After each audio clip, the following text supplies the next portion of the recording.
Welcome to Retire with Style. I'm Wade and I'm joined with Alex.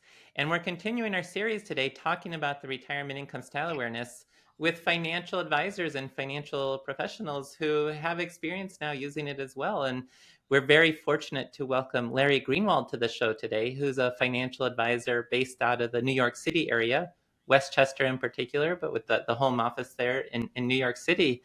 And Larry, thank you so much for joining us on the show today. It's a pleasure, guys. Thanks for having me. No, Absolutely.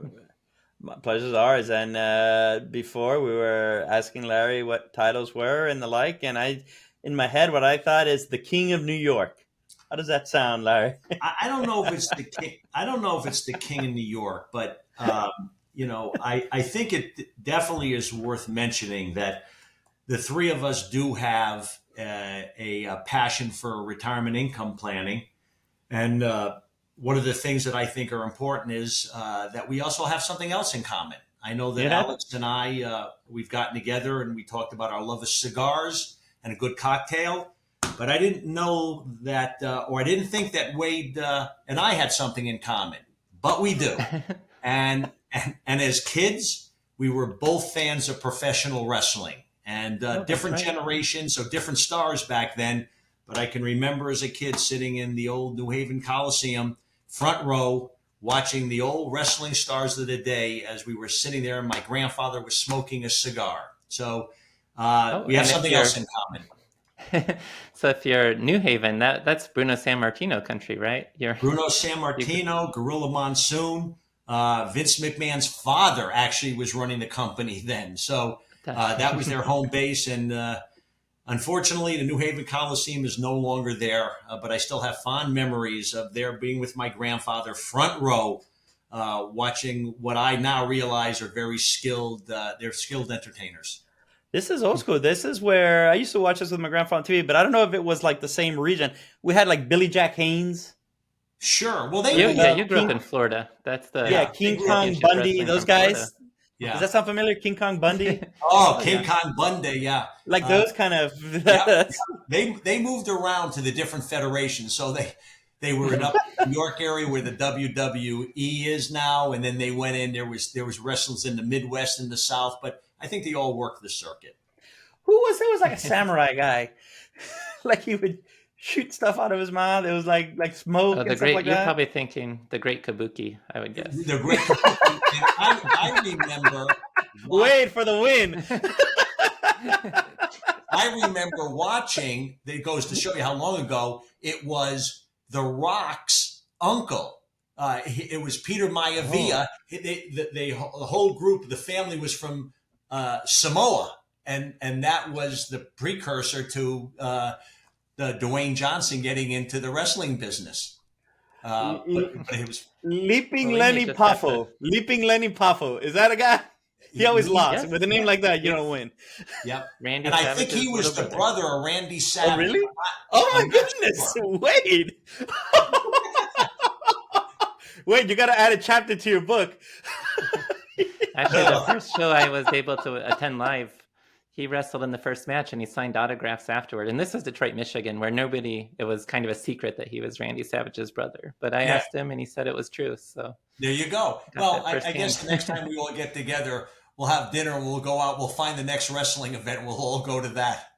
Well, I think you guys are on another level. I'm like AA. You guys are like major leagues here. We need to change the podcast to Wrestling with Style, I think. Exactly. Wrestling with Style. There we go. Wrestling Love it. That's great. That's great. Love it. And Larry, one of the things we mentioned in the last podcast is, look, a lot of folks are used to listening to like talking heads, speak about retirement income, et cetera, and even, Wade is a subject matter expert. There's no doubt about it, et cetera. But we're not advisors. We're not out on the front lines. Sure, people call us in for meetings, but it's just not the same. And the little preamble was, listen, the folks that are on TV and all that, those aren't advisors. The real advisors that are doing the work are folks like you who, frankly, don't have the time nor inclination to always, do it's 80% of my week is just creating content, that kind of stuff. Because you enjoy the smell of the Excel sheets. You enjoy just the client meetings and the like. And we thought, what a great way to really, talk about the RISA, by just coming up with like real life stories and talking about it, as opposed to Wade and I talking about our research behind it and the like. Wade, right? Yeah, that's really the idea, that we now have advisors who are out there using the RISA in practice and using it as a tool for those firms. And so it's a great chance to just connect with people and hear some of the stories about in practice how things get done and what sort of role the RISA can play for a financial advisor. And Larry, if you have done this with any wrestlers, even better. If you have No, done the RISA with any wrestlers, I mean, you get a lifetime subscription for free. I have not yet. But to be honest with you, I think that's a market we'd like to penetrate, because it would certainly be, if nothing else, it would be entertaining. Yes, indeed. Yes, although they don't always take good care of their money, so they may need some help, or their backs, or their minds. After a while, I think they probably get a little fried anyhow after some length of time. Now I'm also thinking about the intro for you. It'd be the limousine ride-in with, remember the Ric Flair intro? Yeah. Silent and profiling. Yeah, there you go. So, Larry, how would you describe the RISA to a buddy or to an advisor? If you're having drinks with somebody and you're comparing notes, and someone says, "Hey, what are you doing now?" How do you take it from there, man? If somebody asked me to, in a very succinct way, to explain the RISA to a friend, I would basically say, and expand upon this, of course, it's a personality assessment tool that will greatly assist in the development and implementation of a plan to maximize your financial security and enjoyment in retirement. And I think that's critical. The reason, amongst others, that we use the RISA, and I find it particularly useful, is I think people forget that there's two aspects of financial planning, and it becomes even more important during the retirement process. It's not only the actual numbers. Everybody knows you've got to get a budget and expenses and how much money do you have available in your accounts, but it's understanding what the psychological nature of that particular client is. It is so important. You're not buying a product, you're buying a relationship, and people need to feel comfortable. In many cases, they don't understand exactly what to do. They need guidance and help. And everything is based on what's right for them. Something that's optimal for somebody is not optimal for somebody else. So for us, when we begin the planning process, it's always begins with a discovery. The soft questions. What's important to you? What do you want to achieve? What are your goals, loves? What do you want to do in your life? And so that's where there's a particular fit, and the affinity for the RISA is it really uncovers that, because no matter what the numbers are, if you can't get to the root of what that person is looking for and what their emotional being is, then you're never going to have that ultimate connection, and you're probably not going to be able to basically serve them in a way that maximizes what they'd like to achieve. No, I think that's great. Wait, I think that's like website copy for us. Yeah, wow. That's wonderful. I mean, my goodness. And for anyone who's just kind of tuning in, the RISA is an assessment tool that helps identify, as a starting point, between there's so many different retirement strategies out there and so much conflicting information. I think it's hard for the end user who's thinking about their retirement to know where to start sometimes. And so that was the genesis of the RISA, was having a framework, or trying to create a framework to help people just think about that. And so, Larry, thank you so much for describing it in that way. And this is always a scary question to ask, but just the idea of first impressions when you first heard of the RISA framework, and good or bad. What was your reaction? Thing?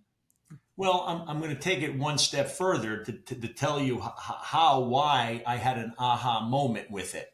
A couple years ago, I started going through the process by which I was looking down the road and said, Jesus, I'm close to going, transitioning from the accumulation to the distribution process. And I had to look at my own situation as an advisor, but more as an individual. And I sat back and I knew all my financials, but I said, listen, what do I want to achieve? What are my goals, my dreams? And I went through the process. I used a risk tolerance questionnaire, which we use, which we know has a use, but it's limited. And then I asked myself a lot of, what I would call soft questions. I did a lot of self-reflection. And then I put a plan in place. I didn't know really there was a style, but I put a plan in place and a strategy consistent with what I thought would serve me well in my retirement years. Lo and behold, I find the RISA. And I think it was one of the challenges, to be honest with you. And I said, wow, this is perfect. Let me take the RISA. So I took it. It took me 15 minutes. The questions were straightforward. They were insightful. It was easy. And lo and behold, my style and the resultant solutions that go with the style mirror exactly what I put in place, but it took me 10 times longer to do. And so I had that aha moment saying, look, here's a tool that's not out there that does in a short period of time what it took me for a long time to put together, but I got the same results. So I said, this would be perfect for a client, but it also would be perfect as an advisor. And then when I looked at it that way and I saw exactly how it all planned out, that was my moment where to say, this is a tool that there's nothing like this out there that would help us to help the client, and would also be an excellent tool as a prospecting tool. No, I think that's great. I think I share the similar aha moment to you, and it's a funny sort of way. And Wade, I never asked you what you thought once you took it, but it's funny, right? We came up with the questions, but you're still a little bit of a third party because you're doing it with your researcher hat on, coming up with the questions, validating it, editing them, et cetera, looking for reliability, clusters, whatnot. But then at a certain point, we just took it as a consumer, not as a scientist but as, well, let me see how I really feel. Even though you come up with the questions, when you have to ask yourself the questions and do it sincerely, it was a different feeling. And I came out of it in a manner that I didn't fully expect. But once I did it, I realized, oh yeah, I can see why I'm like this. And, I can see why I got to start looking into this. I mean, I turned 50 this year. And yeah, it's coming into the forefront of, I got to start now aligning my strategies. And I took it and I'm realizing, yeah, okay, makes sense. Like I have kind of a path in the back of my head too now. But I think what you did as an advisor, like I say this all the time, and Wade, we can have a drinking game, every time I say this, but we didn't discover anything, right? I think good science is just surfacing up what was implicitly acknowledged, or what was implicitly there, but doing it in a framework that makes it more systematized. And so I think that's why you saw that, oh, wow, it's so much more efficient. But it wasn't anything you didn't really know. It was just we kind of laid it out maybe a little more elegant for you, right? Well, and I think that's the case. And it does two things. It makes it easier for us to work with the client because it's systematized. It's easy to take. It doesn't take a lot of time. The results go a long way in terms of the discovery process and beginning of the financial planning. And we were able to have the conversation and start to build a deeper relationship. So it did a lot of things in terms of helping us ultimately build a relationship, get the client comfortable, and then take the planning process to the next level, which really was key. Efficiency is really very, very important. We're limited for time. We want to do it in the most efficient, productive manner. And I think that's what the RISA lends itself to.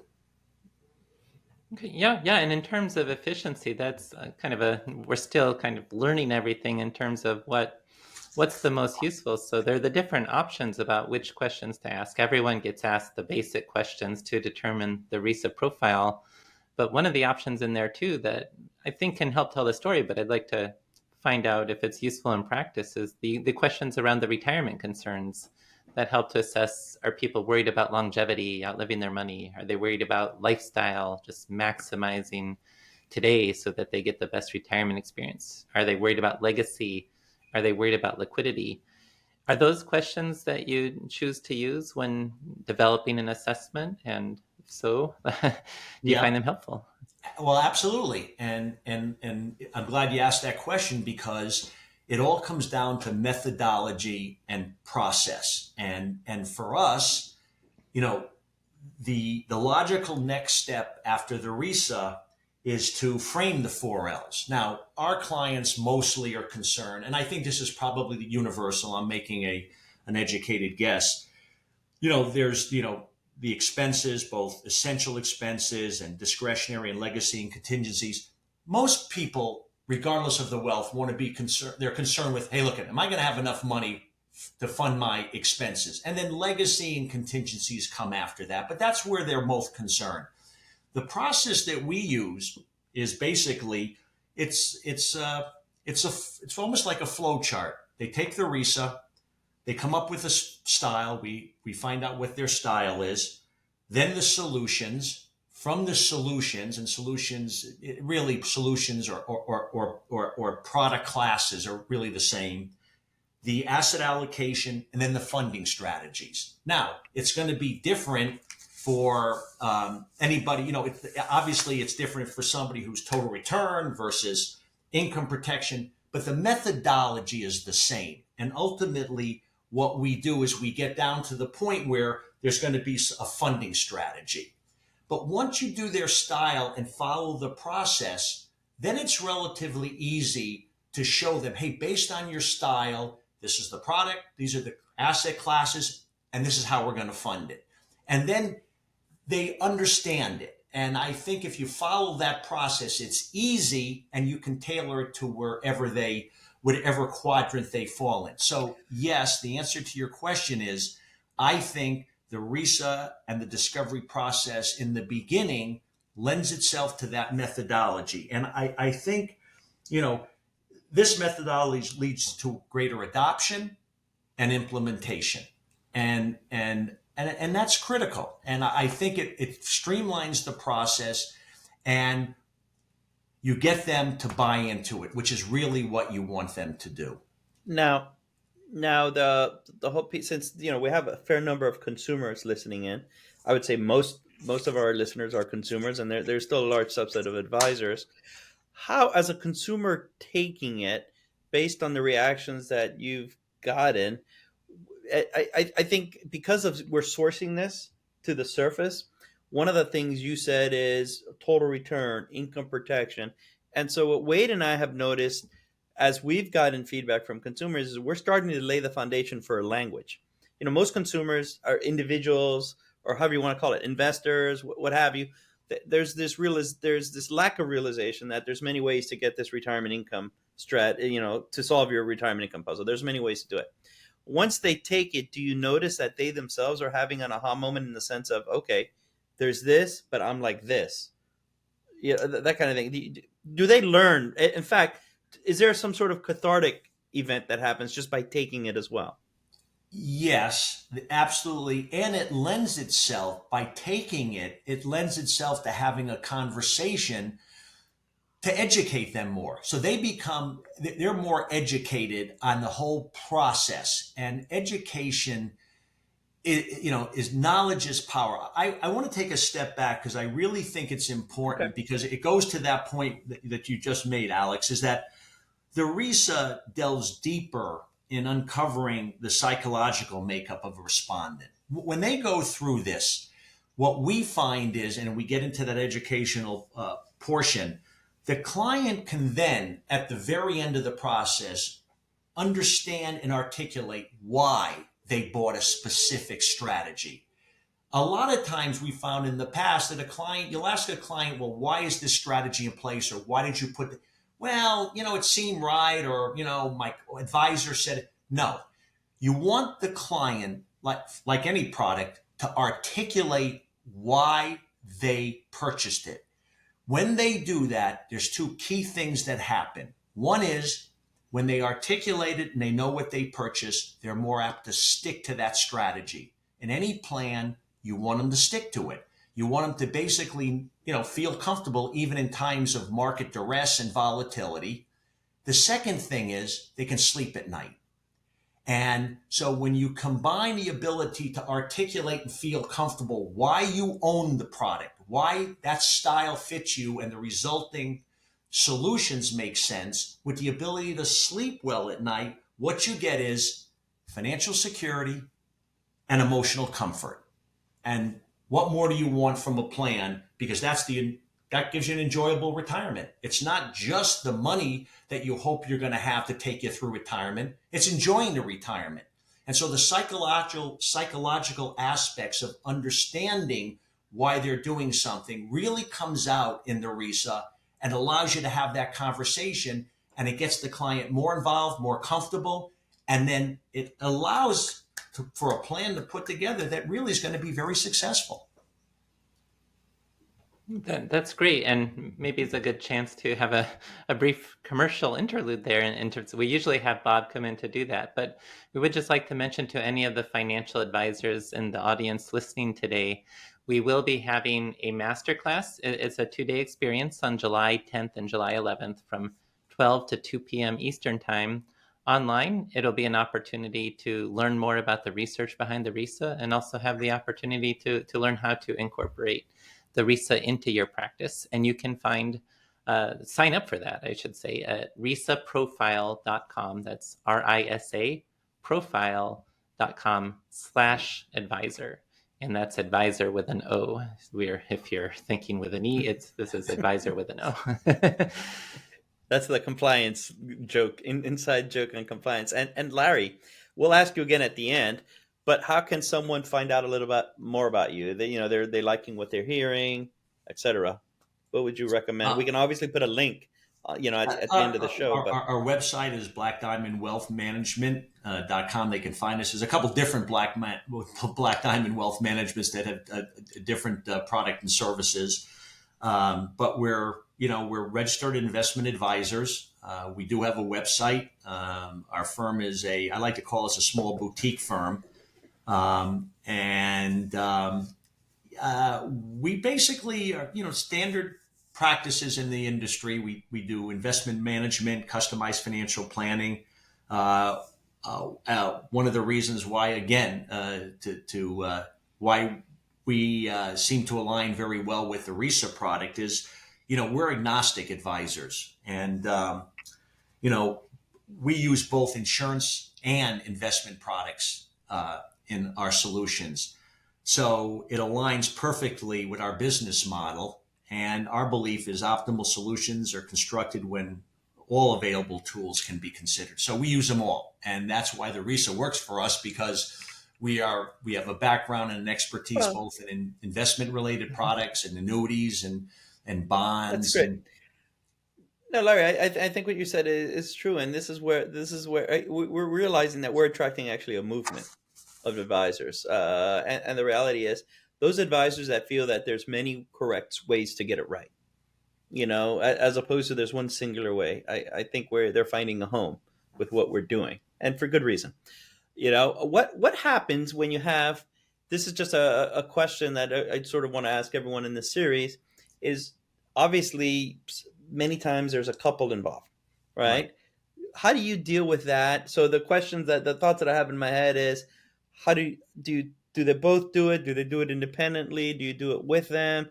Do you how do you reconcile differences when there are differences, et cetera, that kind of thing? It's a great question. Can I give you an example?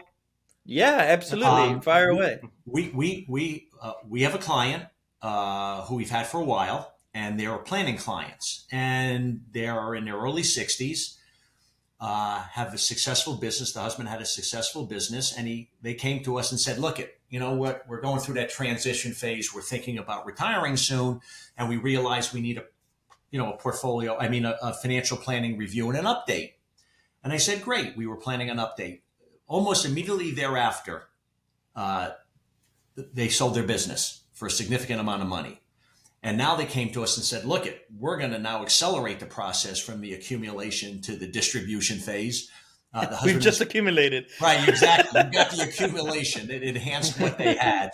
So they said, listen, we want to accelerate the process. The husband was going to retire. The kids were out of the house. We already had all their numbers because we had done a plan for them. And the first thing that I did was say, okay, that's great. We have your numbers. Take the RISA. And we're going to have you each take the RISA, which they did. And lo and behold, the wife came out total return, all total return. The husband came out, yeah, basically risk wrap. And again, You may want to just give a little. Wait, can you give a little 10-second on these beforehand for the people that are listening in? Right, Just in right. So case. the four retirement styles, the total return is you're comfortable relying on the market and you really value optionality as a key motivation. Risk wrap, you also are comfortable relying on market growth, but you also want to commit to a strategy. And also there's generally more a sense of you are worried about outliving your money. So you want some sort of guardrail. You don't want to be completely dependent on market growth. But that's interesting to have the two spouses both being comfortable with the market growth, but then taking that different perspective on the optionality with the total returns versus the commitment with the risk wrap.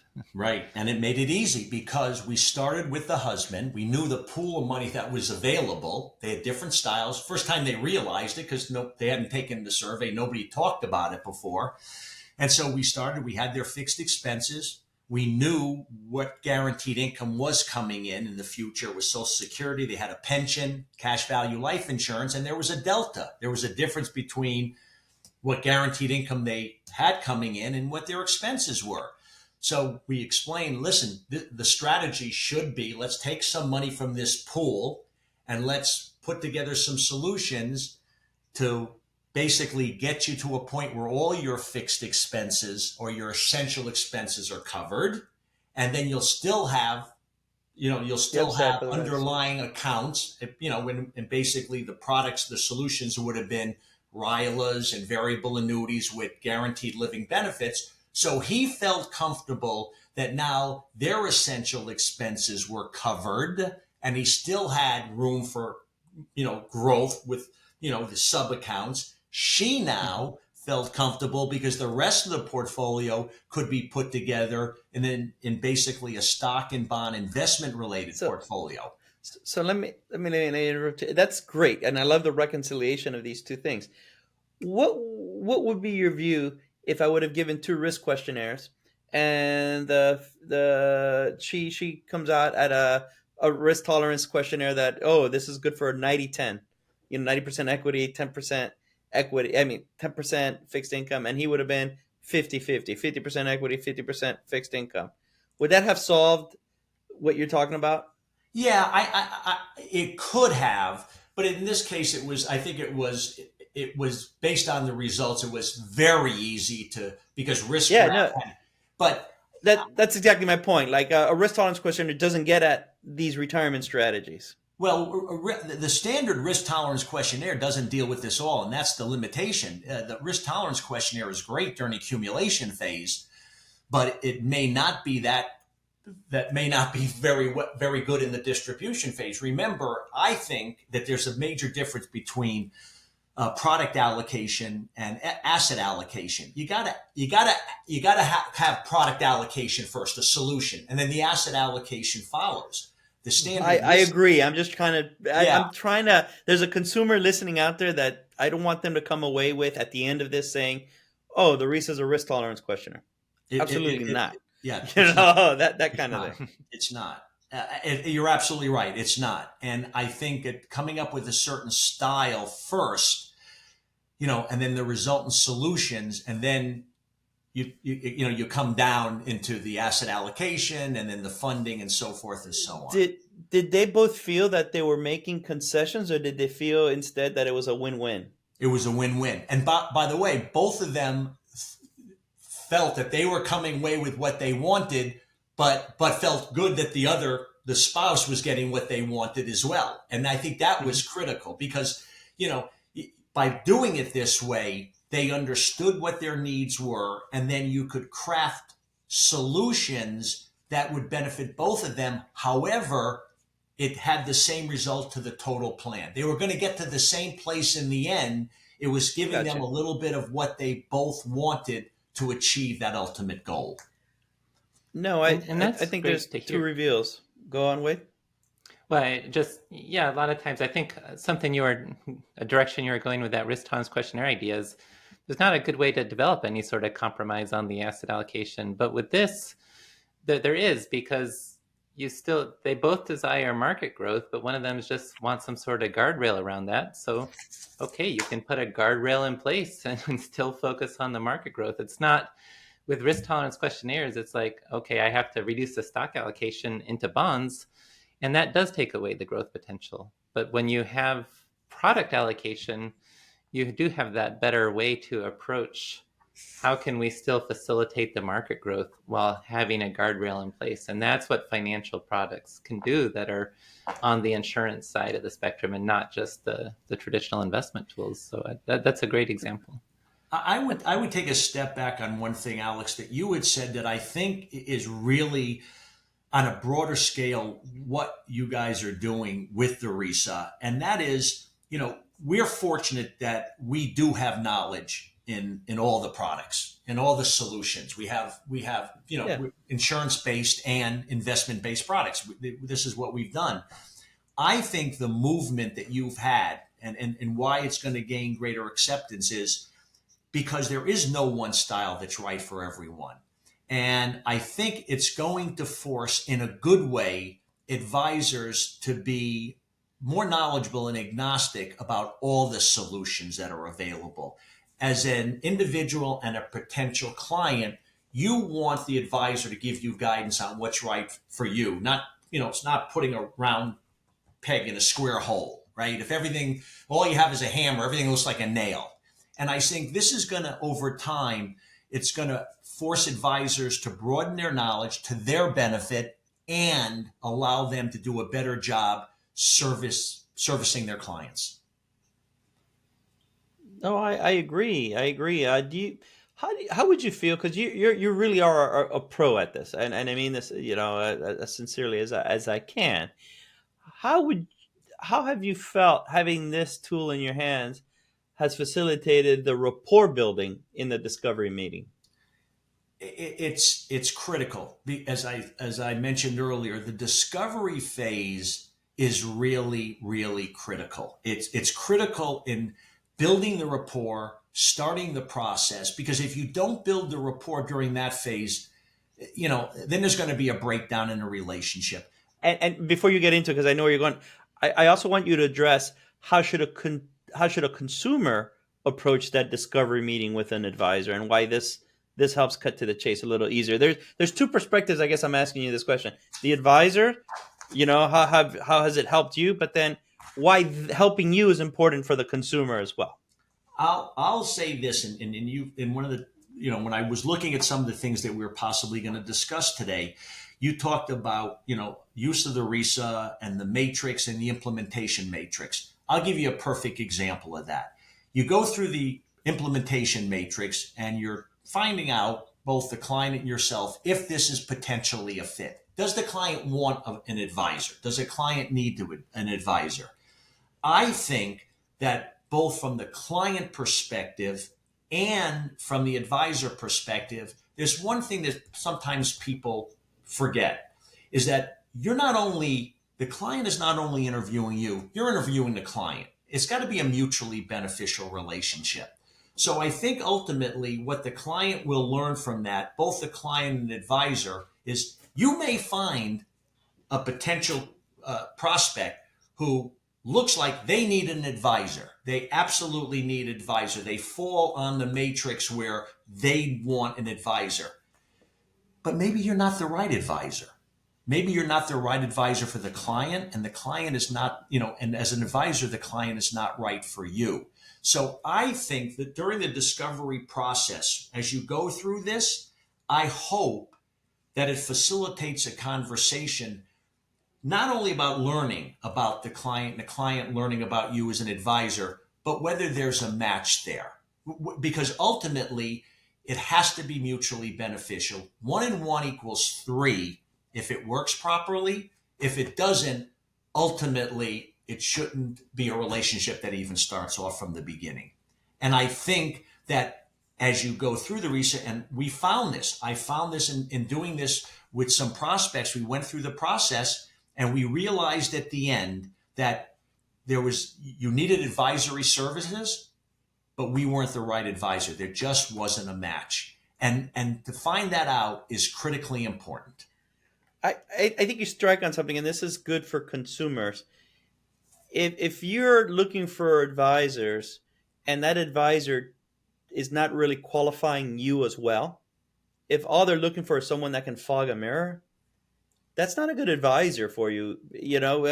And Larry's 100% right, because the top advisors, as much as they want to help, they also want it to be a lasting relationship, because at the end of the day, if it's not, it's just not worth it from the whole rigmarole of things. They an advisor wants to work with clients that they enjoy working with, and this helps to that extent. And it should be there should be reciprocity with that enjoyment. If not, it just never works. Absolutely. And that should come out, again, that should come out early in the dialogue between the advisor and the client. And if the questions are asked, very quickly you'll find out if the conversation should go to the next level, or thank you, I've learned something, this is not a fit. And that's good. There's nothing wrong with that. Yeah, and when doesn't it go to the next level? What would be a thing where you take it and the implementation is this person somehow came to your office, but he's a self-directed person, and you're like, it's not going to work out, or they don't focus on a strat. They really don't want a strategy that you may have expertise in. Well, I went deeper than that. A client who basically tells you he wants something, basically, and he's told you in many ways. Maybe it came out in the RISA that it's clear that they should be doing something, and they're adamant about not doing it. We don't want to put in a plan for somebody that, yes, we're listening to them, but clearly it's not the right thing to do. And so our feeling is you probably should go elsewhere and have it implemented by someone else, because if that's the case, you've already have preconceived notions, and there'll be a problem down the road. I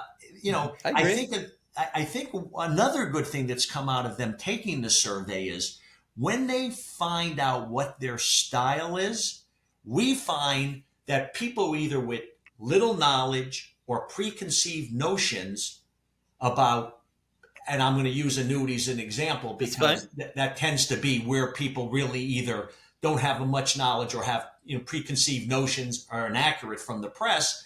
We can then have that conversation with them. They're more amenable because they told us what their style is and said, this is your style. So let's talk about some things that you may not understand, or you may have some preconceived notions. And I will tell both of you that we've had clients that came in that in the beginning of the conversation had said to us from day one, yep, I'd like to go through the process, but don't even talk to me about annuities. I don't want to hear about annuities. And at the end of the conversation, as we built the relationship, and there was a relationship that ultimately was built, we put in plans that put in things in the beginning that they were completely against, and they realized that they didn't understand them, and that it helped us do the right thing for them, and they appreciated that. Yeah, I think from a marketing standpoint, look, that's another phrase I say over and over. The folks that provide annuities right now, this day and age, are suffering from the sins of their fathers when these things were sold poorly, right? And frankly, there's still probably a subset of folks that do it now, but that doesn't mean that what annuity solves is something that's bad. No, they're needed. It's an insurance product. It's not an investment product. And when it's framed appropriately, it solves significant retirement income problems. Now, that being the case, I mean, the RISA it's very explicit in the questions that it asks, right? And so it's not like it's figuring out that you're left-handed and you like to swim in a pool, so hence you like this product versus that strategy. It's really asking you things that strategies solve for. And you're over time consistently choosing those preferences. And if you do that enough times, at the end of the RISA, you can't, it really is what it is at face value. If you literally have said over and over again that you like solutions that solve for this problem, and there's really only a certain strategy that can solve for that problem a certain way, then it's kind of obvious at that point, right? Right, Wade? Yeah, and that's a really interesting way to put it, because I think maybe this is an area where the RISA can make this conversation go quicker. I think the annuity is the perfect example where before you have to try to get a sense of what the person is looking for, and they may hint upon ideas related to protections to commitment to predictable income to solving for the concern about outliving their money and so forth. But it's hard for them to articulate. Now with the RISA, they're stating these things explicitly, and you see in the report, here's the kinds of statements that you said you agree with. If you have such a negative, visceral reaction to the annuity because of things that you heard as you flipped through the radio, your car radio and so forth, it's hard to proceed from there. But that's great to also hear, Larry, that you had the experiences where people were listening to the AM car radio too much, came in with that preconceived notion, and you were able to help set them straight that, no, this is a financial product that's not appropriate for everyone, but based on the kinds of preferences you've revealed, this is something you may want to think about. And so being able to then have them change their mind in that manner, that's wonderful to hear about. It's not that difficult, I think, when you do this, because it's educational. I think a good prospective client wants to hear it, and they've given you the opportunity. They've laid it out on a silver platter when they've done the RISA, because they're telling you that, okay, this is my style. Now help me understand what makes sense. And I think that makes it much easier. And in the end, they appreciate it. They're more educated. They understand, and they're not necessarily listening to the ad that says, we hate annuities, you should too. I'll say something. I think they respect you for it. I think if you kowtow to everything that a prospect comes in with, you are the expert, and you really are. There's a respect that comes with it. You're not like authoritarian, sort of forcing some sort of solution. You're taking into account their style, and you're using it to formulate a solution that solves for that style. If Great. Someone doesn't want to hear that, next. I mean, there's nothing more you can say. But, if at the very least, they'll respect you for it, because that's your job as a professional. And so, I think it sets that up very nicely. I think it's maybe when you start, you want to take on any clients. But Larry, at this stage in your career, I'm sure you can teach me a thing or two on the dynamics of looking at somebody across the table. I wouldn't go that far, but also it's also helpful as a fiduciary when you're trying Absolutely. to put the right plan in place, and this allows them to tell you what you're looking for. So it really is marrying 100%. Yeah. This reminds me of John Faustino. He said this thing, and it stuck with me when we interviewed him. And John Faustino's one of the nicest people you'll meet. He's head of FI 360, a fiduciary software platform that advisors use within defined contribution plans. And I always like the phrase, you can't function with someone's best interest in mind if you never ask them what their best interests are, right? Right. And so fiduciary, right? There it is, right? But he also said there was another component to that, and it has to do with competence, where you have to be up to date with the literature on solutions from a best practices standpoint.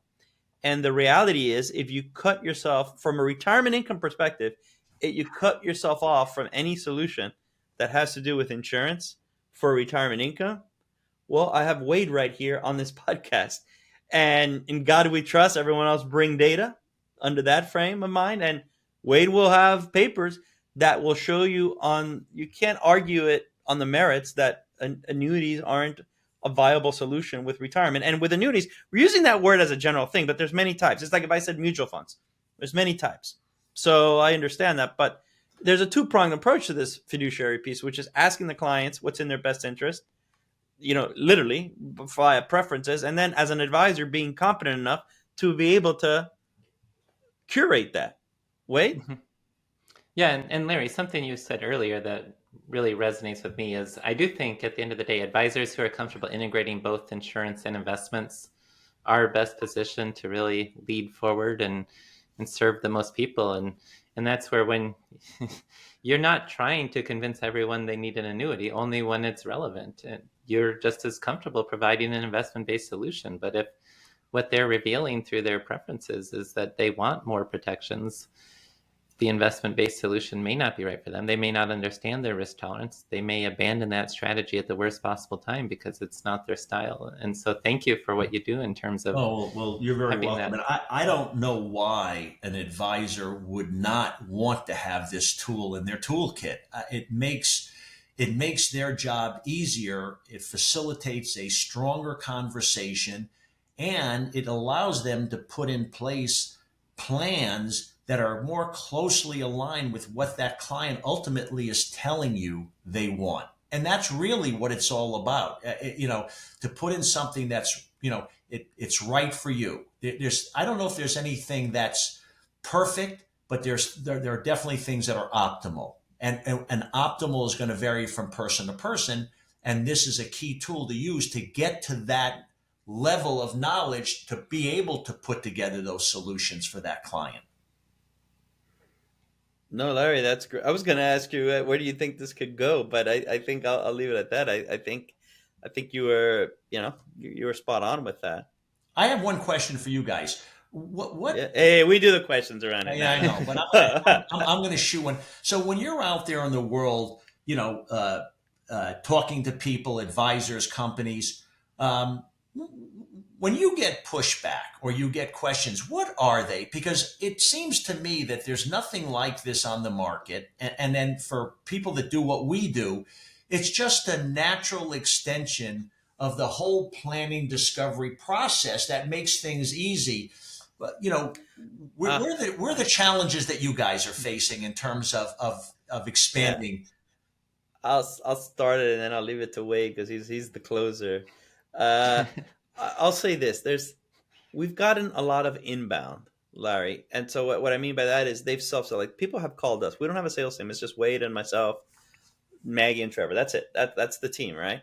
And people come up to us, as institutions have come up to us about this, and so that to me, they've kind of self-selected. They buy in, but when we do have someone that pushes back, because let's say you're in a meeting with 5 people and there's always somebody, right?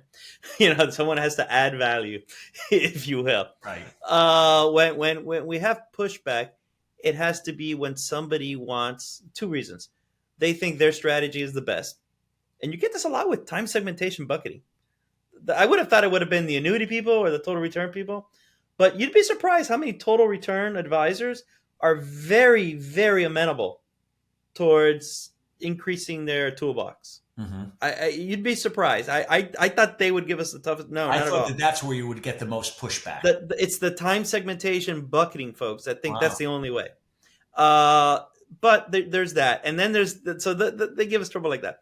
The other piece is the person that says, I focus on one thing for my firm. How can I get the RISA map to identify every strategy? How can I get placement? How can I get the entire real estate of the RISA map? Because, there's certain quadrants. If you land in a certain quadrant, you start with a different style, right? But they're like, regardless of what quadrant they land on, how can I kind of finagle my way to lead with my preferred approach? Which defeats the whole purpose. But that doesn't happen. That's the minority, the very sliver of the minority. I think 95% we're golden, which we know that we're good. Wade, what's your take? Yeah, I do think the area where there can be pushback is the advisor who does feel there is one approach that's optimal for everyone. And when that happens, we usually will hear a brief comment about it, and then they move on. Now, there's plenty of advisors who are realizing that they really need to expand when it comes to retirement income, what they're able to do. But no, there are advisors who are very strictly adherent to one particular approach. Now, they could still use the RISA to just figure out who are the best candidates to work with as a firm. Right. But even then, they don't think it's necessary, because who cares what their style is? There's only one appropriate retirement income strategy. And I've even, just an example of this was a comment made and where we had posted an article about this. The advisor said, the advisor's job is to convince their clients to be 100% stocks, because stocks give the best growth potential over the long term. And so that's an scary. Example of, that's scary. Yes, absolutely. But they don't need the RISA in that scenario, because they're in the extreme total. And I don't want them as my advisor either, to be honest with you. I don't want them in my firm. That's By the way, I do have to give, if I may, I have to give a shout out to your RISA team and its members, and obviously Maggie and Trevor. Maggie and Trevor have done a great job. They've been receptive when I've had questions, and they also both are very receptive. Especially my conversations with Maggie when I've had suggestions, And so you've got a great team behind you, and keep it up. No, thank you we'll for that. definitely let them know. Yeah, we'll And definitely yeah, let them know. as we close And up, Larry, again, could you yeah. let everyone know how they can find you, and also the geographic area? You did mention based out of the New York City area, but in terms of if anyone wants to reach out to you, should they be in that geographic region or? No, we are universal. We do business. I don't know if all 50 states, but we have clients in probably 90% of the states. And again, between investment services, financial planning, we do group benefits. So we have a pretty nice little boutique firm, and we're at the point in time where it's nice that we like growing our firm, but we're content to bring on the right type of clients to build the right relationships, because our view is our clients, we develop a very deep bond with, and we do a lot of generational planning for that reason. So it's nice. You want to like the people you do business with. It really is, as you both know, it's really critical. It's not just about doing business. It's build a camaraderie, a team, and relationships. And that's what we think that especially a business like this, which is so intimate, and you're dealing with something that's so important to people, their financial life. It's important. No, Larry, it's like I said at the top of the program. The in my view, the best advisors are the ones that you don't hear in. They don't have their own. Well, they could have a podcast, but you know what I mean. They're not creating content 80% of the time. Their work week is actually working with clients because they just absolutely love it, and they love the engagement, and they love helping. And I think you personify that, wholeheartedly. So thank you. And again, thanks for having me. Of course, it's been a pleasure. Hopefully we will have a chance to get together soon. Next time you're in New York, let me know. Alex, you and I went out. Wade, love to have you join us. We could tell some stories that we can't tell on the air. But not with the same rating. Not with the same rating on the podcast. I look forward to your future successes, and continue to wish you guys the best. You're on to something, and it's made our life easier. And I think it's gonna be very positive for the industry, both on the client side and, of course, on the advisor side. Thank you so much, Larry. And on the advisor side, don't forget, hit us up at risaprofile.com/advisor, where we're going to have our retirement income masterclass. So you'll get 2-day masterclass on the RISA and how you can incorporate that into your practice. What date are we doing that, Wade? I don't want to mess that up. July 10th and 11th. So sign up now. All right. Thank you, Larry. I really, really appreciate it. My pleasure. Just hang on. I'm going to stop the recording, but just hang on. All right. All right, everyone. Bye.